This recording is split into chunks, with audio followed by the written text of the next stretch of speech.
Hello दोस्तों, मेरे YouTube channel केम expert में आपका स्वागत है। आज जो अपन क्वेश्चन डिस्कस कर रहे हैं वो आईआईटी जेईई 2020 में पूछा हुआ क्वेश्चन है। ये हमारे पास थर्मोडायनेमिक्स चैप्टर के से पूछा हुआ क्वेश्चन है और जो टॉपिक है वो कार्नोट साइकिल से है। अब देखो, इस टाइप के जितने भी क्वेश्चंस होंगे वो आपको इजीली सोल्व कर पाएंगे, जो आज मैं आपको ट्रिक बताने वाला हूँ। तो देखो, कार्नोट साइकिल को अपन थोड़ा सा ब्रीफ में पढ़ लेते हैं कि होता क्या है कार्नोट साइकिल। तो देखिएगा कि कार्नोट साइकिल हमारे पास जो है वो हमारे पास साइक्लिक प्रोसेस का एग्जाम्पल है। जो कार्नोट साइकिल है वो हमारे पास साइक्लिक प्रोसेस का एग्जाम्पल है। अब देखो, इसमें ये जो कार्नोट साइकिल है वो हमारे पास 4 स्टेप में कंप्लीट होता है। तो देखो, इसके 4 स्टेप अपन यहाँ पर देख लेते हैं। 4 स्टेप में ये क्या होगा, कंप्लीट होगा।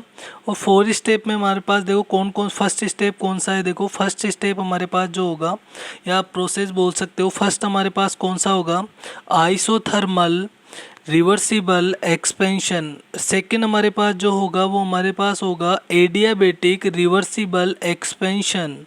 एंड थर्ड हमारे पास जो होगा, थर्ड हमारे पास कौन सा होगा, isothermal reversible compression. And fourth हमारे पास जो होगा वो हमारे पास एडियाबेटिक रिवर्सिबल कंप्रेशन।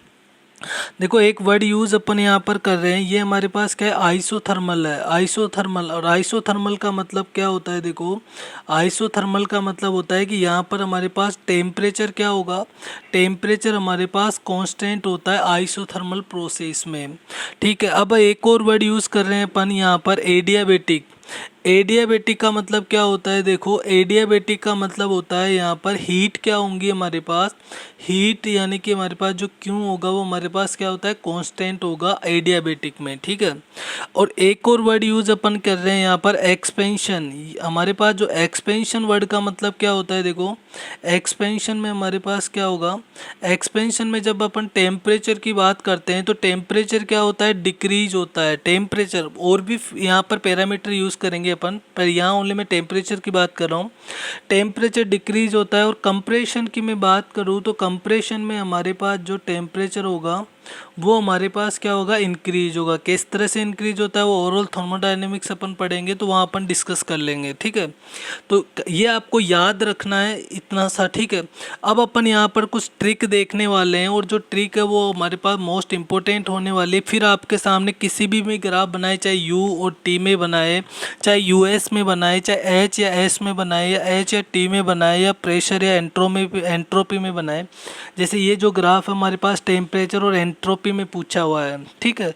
तो किसी में भी आपसे ग्राफ बनाए तो आप इजीली उसको बना सकते हैं। तो देखो ट्रिक क्या होगी, तो देखो सबसे पहले अपन यहाँ पर ट्रिक सीख लेते हैं। देखो, हम यहाँ पर 4 प्रोसेस पढ़ रहे हैं, उन चारों प्रोसेस को मैं यहाँ पर लिख लेता हूँ। Isothermal reversible expansion, first process यही था हमारे पास। फिर उसके बाद में सेकंड हमारे पास कौन सा था, सेकंड हमारे पास था एडियाबेटिक रिवर्सिबल एक्सपेंशन। ठीक है। एंड थर्ड हमारे पास कौन सा है, थर्ड हमारे पास है आइसोथर्मल रिवर्सिबल कंप्रेशन, ये हमारे पास थर्ड हो गया। और फोर्थ हमारे पास कौन सा होगा, एडियाबेटिक रिवर्सिबल कंप्रेशन। ये चारों प्रोसेस मैंने लिख दिए हैं, चारों प्रोसेस मैंने यहाँ पर लिख दिए हैं। अब देखो हमारी जो ट्रिक होगी वो किस तरह से काम करेगी वो भी अपन एक बार सीख लेते हैं।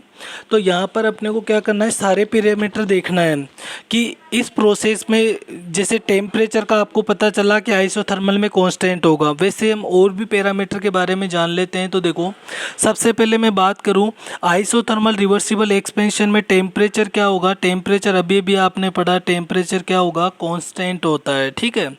टेम्परेचर कांस्टेंट होता है। और टेम्परेचर हमारे पास किसका फंक्शन होता है, इंटरनल एनर्जी का। तो इंटरनल एनर्जी भी क्या होगी हमारे पास, कांस्टेंट होगी।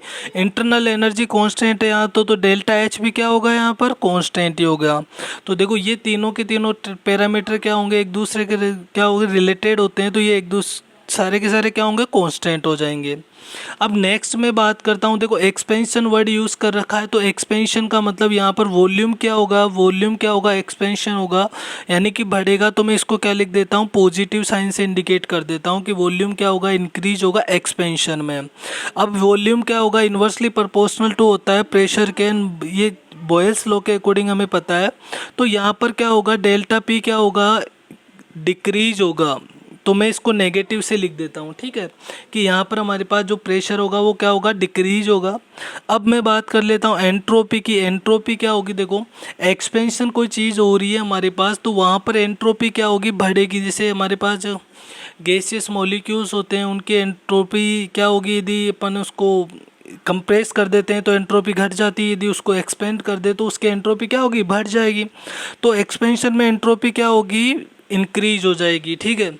एंट्रोपी इंक्रीज हो गई तो यहाँ पर ये पांचों ये हमने पढ़ा, temperature, internal energy, enthalpy, volume, pressure and entropy. इन सभी को हमने किस में देखा है, आइसोथर्मल रिवर्सिबल एक्सपेंशन में। अब अपन नेक्स्ट जो प्रोसेस है हमारे पास number two adiabatic reversible expansion है। एडियाबेटिक में देखो टेम्परेचर क्या होगा, टेम्परेचर हमारे पास क्या होता है, देखो एडियाबेटिक रिवर्सिबल एक्सपेंशन हो रहा है और एक्सपेंशन में हमने टेम्परेचर क्या पढ़ रहा है, टेम्परेचर हमारे पास क्या होता है, डिक्रीज होगा। एडियाबेटिक प्रोसेस की बात कर रहा हूँ मैं, क्योंकि आइसोथर्मल में तो टेम्परेचर कांस्टेंट हो ही गया था, बट एडियाबेटिक में एडियाबेटिक एक्सपेंशन में टेम्परेचर क्या होता है, डिक्रीज होगा। तो मैं इसको क्या कर देता हूँ, टेम्परेचर क्या हो जाएगा, डिक्रीज होगा। तो इसको मैं नेगेटिव साइन से शो कर देता हूँ कि यहाँ पर हमारे पास डिक्रीज हो रहा है, ठीक है। टेम्परेचर डिक्रीज हो रहा है तो यहाँ पर इंटरनल एनर्जी भी क्या होगी, डिक्रीज होगी। इंटरनल एनर्जी डिक्रीज हो रही है तो डेल्टा एच भी क्या होगा, डिक्रीज होगा। तो ये तीनों डिक्रीज हो जाएंगे। फिर हमारे पास वॉल्यूम की मैं बात करता हूँ, एक्सपेंशन वर्ड लगा हुआ है तो वॉल्यूम क्या होगा, इंक्रीज होगा। वॉल्यूम इंक्रीज है तो हमारे पास प्रेशर क्या होगा, प्रेशर हमारे पास क्या हो जाएगा, डिक्रीज हो जाएगा। प्रेशर डिक्रीज है। और एंट्रोपी की बात करते हैं तो एंट्रोपी हमारे पास क्या होगी, कांस्टेंट होगी। एंट्रोपी हमारे पास क्या होगी, कांस्टेंट होगी। क्यों, क्योंकि हमें पता है एंट्रोपी का फॉर्मूला आपको पता है कि डेल्टा एस बराबर क्यू अपॉन टी होता है। और यहाँ पर जब हीट को आप कांस्टेंट कर रहे हो, भाई एडियाबेटिक प्रोसेस में हीट क्या था, हीट कांस्टेंट था। तो हीट को जब आप जीरो कर दोगे तो एंट्रोपी क्या हो जाएगी, जीरो हो जाएगी, इसलिए हमने इसको कांस्टेंट कर दिया है। इसी तरह अपन नेक्स्ट देखो इस थर्ड प्रोसेस में बात करते हैं आइसोथर्मल रिवर्सिबल कंप्रेशन। आइसोथर्मल में टेम्परेचर क्या होता है, टेम्परेचर कांस्टेंट होता है। टेम्परेचर कांस्टेंट हो गया तो इंटरनल एनर्जी कांस्टेंट रहेगी, और इंटरनल एनर्जी कांस्टेंट है तो डेल्टा एच क्या होगा, कांस्टेंट होगा। और फिर उसके बाद में नेक्स्ट वॉल्यूम की मैं बात करूँ, अब देखो कंप्रेशन वर्ड लगा हुआ है तो कंप्रेशन में वॉल्यूम क्या होता है, वॉल्यूम क्या होगा, डिक्रीज होगा। तो वॉल्यूम को मैं नेगेटिव साइन से शो कर देता हूँ। और वॉल्यूम के इन्वर्सली प्रोपोर्शनल टू प्रेशर होगा तो प्रेशर क्या होगा, इंक्रीज हो जाएगा, ठीक है, प्रेशर इंक्रीज हो जाएगा। और एंट्रोपी की मैं बात करता हूं तो एंट्रोपी क्या होगी, देखो आइसोथर्मल रिवर्सिबल कंप्रेशन दे रखा है, कंप्रेशन वर्ड है तो एंट्रोपी क्या हो जाएगी, डिक्रीज हो जाएगी। तो एंट्रोपी क्या हो गई, डिक्रीज हो गई। इसी तरह अपन नंबर 4 प्रोसेस की मैं बात कर लेता हूं। नंबर 4 प्रोसेस में हमारे पास क्या होगा, नंबर 4 प्रोसेस में देखो यहाँ पर टेम्परेचर का देखते हैं तो टेम्परेचर क्या होगा, टेम्परेचर यहाँ पर हमारे पास देखो, अब कंप्रेशन वर्ड में, कंप्रेशन में टेम्परेचर क्या किया था आपने, इंक्रीज किया था। तो टेम्परेचर क्या हो जाएगा, यहाँ पर इंक्रीज हो जाएगा, जिसको मैं पॉजिटिव साइन से शो कर देता हूँ। टेम्परेचर इंक्रीज है तो इंटरनल एनर्जी भी इंक्रीज हो जाएगी, और डेल्टा एच भी क्या हो जाएगा, इंक्रीज ही होगा, ठीक है। उसके बाद में नेक्स्ट बात करते हैं यहाँ पर वॉल्यूम की। कंप्रेशन है तो वॉल्यूम क्या हो जाएगा, डिक्रीज होगा। प्रेशर क्या हो जाएगा, प्रेशर इंक्रीज हो जाएगा। और एंट्रोपी की मैं बात करूँ तो एंट्रोपी क्या होगी, कांस्टेंट होगी। क्यों, क्योंकि एडियाबेटिक प्रोसेस है। तो ये ट्रिक आपने सीख ली। अब आपके सामने किसी में भी आपको ग्राफ बनाए एंट्रोपी वर्सेस टेम्परेचर में, या फिर मैं बात करूँ एंथैल्पी वर्सेस एंट्रोपी में, इंटरनल एनर्जी वर्सेस एंट्रोपी में, प्रेशर वर्सेस एंट्रोपी में, जिसमें भी आपको ग्राफ ड्रा कराए आप इजीली ड्रा कर सकते हैं। वो कैसे, देखो अब अपना क्वेश्चन पर चलते हैं। अपना जो क्वेश्चन पूछा है वो ग्राफ किस किस में पूछा है, हमने टेम्परेचर और एंट्रोपी में पूछा है, ठीक है। तो देखो टेम्परेचर और एंट्रोपी में पूछते हैं तो देखो हमारे पास ये रहा टेम्परेचर और ये एंट्रोपी, ये टेम्परेचर, ये एंट्रोपी, यहाँ पर टेम्परेचर है, यहाँ पर एंट्रोपी, ये रहा टेम्परेचर, ये रहा एंट्रोपी, ठीक है। अब यहाँ पर हमने सिर्फ इन्हीं पैरामीटर को देखना है, क्योंकि ग्राफ सिर्फ 2 ही पैरामीटर में पूछा हुआ है, 3 में तो पूछ भी नहीं सकता, 2 में पूछा हुआ है, ठीक है। अब यहाँ पर अपन बात करते हैं, देखो कि जो वाई एक्सिस है उस पर टेम्परेचर ड्रा कर रखा है, एक्स एक्सिस पे एंट्रोपी ड्रा कर रखा है। मतलब इस साइड जब अपन मूव करते हैं तो एंट्रोपी इंक्रीज होती है, और इस साइड ऊपर की साइड जब अपन मूव कर रहे हैं तो टेम्परेचर इंक्रीज हो रहा है। अब देखो यहाँ पर सबसे पहले प्रोसेस की मैं बात कर लेता हूँ। तो देखो फर्स्ट प्रोसेस कौन सा है, isothermal reversible expansion. Isothermal reversible expansion में टेम्परेचर कांस्टेंट है। तो किसी भी इस एरो को, इस ग्राफ को देखिएगा, देखो यहाँ पर टेम्परेचर इंक्रीज हो रहा है, यहाँ टेम्परेचर डिक्रीज हो रहा है, यहाँ फिर टेम्परेचर डिक्रीज हो रहा है, यहाँ फिर टेम्परेचर इंक्रीज हो रहा है। तो मतलब ये तो ग्राफ में ये वाला तो होगा ही नहीं। क्यों? क्योंकि हमें दो ऐसे पैरामीटर चाहिए जहाँ टेम्परेचर, दो प्रोसेस में हमारे पास टेम्परेचर क्या हो रहा है, कांस्टेंट होना चाहिए, और एक में इंक्रीज और एक में डिक्रीज होना चाहिए। जबकि यहाँ पर तो क्या है कि कांस्टेंट हो ही नहीं रखा टेम्परेचर। तो ये आपने ग्राफ को इजीली देखा और यहाँ पर आपका पैरामीटर, अब आपका ये ग्राफ क्या हो गया, कैंसिल हो गया। तो ये आपका एग्जाम्पल नहीं हो सकता। फिर मैं बात करता हूँ, देखो इस वाले ग्राफ की बात कर लेते हैं कि यहाँ पर अपन बात करते हैं कि हमारे पैरामीटर के अकॉर्डिंग ये ग्राफ बन रखा है क्या। देखो तो सबसे पहले टेम्परेचर कांस्टेंट होना चाहिए और एंट्रोपी क्या होनी चाहिए, इंक्रीज होनी चाहिए। तो देखो यहाँ पर अपन इन तीनों, इस पे और इस पे तीनों प्रोसेस देखो, यहाँ पर चारों जगह देखते हैं। यहाँ पर क्या हो रहा है, टेम्परेचर डिक्रीज हो रहा है और एंट्रोपी क्या है, कांस्टेंट है। तो ये तो नहीं होगा फर्स्ट प्रोसेस। यहाँ एंट्रोपी डिक्रीज हो रही है और टेम्परेचर कांस्टेंट है, तो ये भी हमारे पास फर्स्ट प्रोसेस में ऐसा नहीं हो रखा।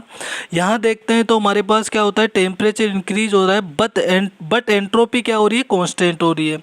तो ये भी हमारे पास ग्राफ में फर्स्ट प्रोसेस का नहीं है।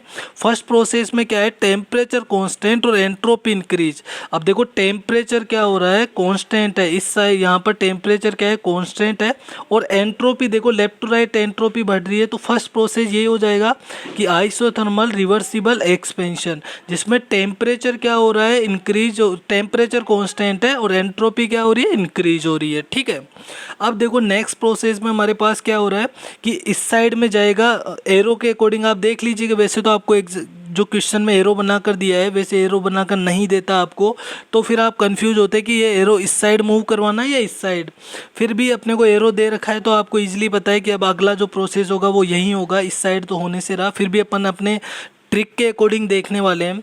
सेकंड प्रोसेस कौन सा, एडियाबेटिक रिवर्सिबल एक्सपेंशन, जिसमें टेम्परेचर घटना चाहिए, टेम्परेचर डिक्रीज होना चाहिए और एंट्रोपी कांस्टेंट होना चाहिए। देखो टेम्परेचर तो क्या हो रहा है, डिक्रीज हो रहा है, अप टू डाउन डिक्रीज हो रहा है, और एंट्रोपी क्या है, एंट्रोपी में कोई चेंजेस नहीं है, बिल्कुल एंट्रोपी क्या है, कांस्टेंट है। तो ये हमारे पास एडियाबेटिक रिवर्सिबल एक्सपेंशन हो गया सेकेंड प्रोसेस। ठीक है। अब हमारे पास जो थर्ड प्रोसेस कौन सा है, isothermal reversible compression. Isothermal reversible compression की बात करें तो टेम्परेचर कांस्टेंट होना चाहिए और एंट्रोपी क्या होनी चाहिए, डिक्रीज होनी चाहिए। तो देखो यहाँ पर टेम्परेचर फिर से कांस्टेंट हो गया और एंट्रोपी क्या हो गई, हमारे पास डिक्रीज हो रही है। इस साइड में इंक्रीज हो रही थी और इस साइड में क्या हो जाएगा, डिक्रीज हो जाएगा। ठीक है। अब नेक्स्ट लास्ट ये कौन सा प्रोसेस हो गया हमारे पास, isothermal reversible compression. Next process कौन सा है, एडियाबेटिक रिवर्सिबल कंप्रेशन है। एडियाबेटिक रिवर्सिबल कंप्रेशन में टेम्परेचर इंक्रीज होना चाहिए और एंट्रोपी क्या होनी चाहिए, कांस्टेंट होनी चाहिए। टेम्परेचर क्या हो रहा है, इंक्रीज हो रहा है और एंट्रोपी क्या हो रही है, कांस्टेंट है। तो ये हमारे पास कौन सा प्रोसेस हो गया, adiabatic reversible expansion, sorry compression, adiabatic reversible compression. तो हमारे चारों के चारों कंडीशन इस वाले ग्राफ में सेटिस्फाई हो रहे हैं। तो हमारा आंसर क्या हो जाएगा, बी हो जाएगा। बी हमारा करेक्ट आंसर होगा। फिर भी अपन नेक्स्ट ऑप्शन में और एक बार देख लेते हैं। देखो इस वाले में अपन बात करें तो हमें क्या करना है, फर्स्ट प्रोसेस देखना है जिसमें टेम्परेचर कांस्टेंट और एंट्रोपी इंक्रीज हो। टेम्परेचर कांस्टेंट और एंट्रोपी इंक्रीज हो। देखो टेम्परेचर यहाँ पर कांस्टेंट है, टेम्परेचर यहाँ पर क्या हो रहा है, कांस्टेंट नहीं है, टेम्परेचर क्या हो रहा है, सो डिक्रीज हो रहा है। यहाँ पर भी टेम्परेचर क्या हो रहा है, डिक्रीज हो रहा है। यहाँ टेम्परेचर इंक्रीज हो रहा है, यहाँ टेम्परेचर इंक्रीज हो रहा है। तो ऐसा कोई पैरामीटर मिला ही नहीं जिसमें टेम्परेचर कांस्टेंट हो, तो ये भी हमारे पास नहीं होगा। नेक्स्ट अपन बात कर लेते हैं। देखो यहाँ हमारे पास क्या हो रहा है, टेम्परेचर इंक्रीज हो रहा है और साथ ही साथ एंट्रोपी भी इंक्रीज हो रही है। ऐसा हमें किसी भी प्रोसेस में नहीं पड़ा है जहाँ टेम्परेचर भी इंक्रीज हो और साथ में एंट्रोपी भी इंक्रीज हो। ऐसा हमारे पास कार्नोट साइकिल के चारों प्रोसेस में नहीं पड़ा। तो ये एग्जांपल हमें देखते ही क्रॉस आउट कर देना है। तो अब आपके सामने किसी भी ग्राफ बनाए, चाहे हमारे पास H वर्सेस T में बनाए, H वर्सेस T में बनाए, या फिर हमारे पास H वर्सेस S में बनवा दे आपको, या फिर U वर्सेस हमारे पास किस में बनवाए, एंट्रोपी में बनाए, या P वर्सेस हमारे पास एंट्रोपी में बनवाए, तो आप किसी में भी ग्राफ क्या कर सकते हो, ड्रा कर सकते हो। और ये आपके लिए टास्क है। और इनके अलावा आपको कोई ग्राफ पूछेगा नहीं। और यहाँ पर आपको इजीली से और भी ग्राफ पूछ सकता है, टी एंड यू में भी ग्राफ पूछ सकता है, टी वर्सेज यू में भी ग्राफ पूछ सकता है, यू वर्सेज एच में भी ग्राफ आपसे पूछ सकता है, यू वर्सेज एच में भी ग्राफ पूछ सकता है। इन 1 2 3 4 5 6 ग्राफ आप अपनी कॉपी में ड्रा करके देखना। ट्रिक यही रखना है आपको, यही ट्रिक अपनाना है। इस ट्रिक से आप इन सारे ग्राफ को ड्रा कर पाओगे और इस तरह का जो भी क्वेश्चन होगा आप इजीली क्या कर सकते हो, सॉल्व कर सकते हो। तो यदि आपको ये वीडियो अच्छा लगा तो प्लीज़ इस चैनल को सब्सक्राइब कीजिएगा और लाइक और शेयर कीजिएगा और बेल आइकन ज़रूर प्रेस कीजिएगा। Thanks to all. ओके।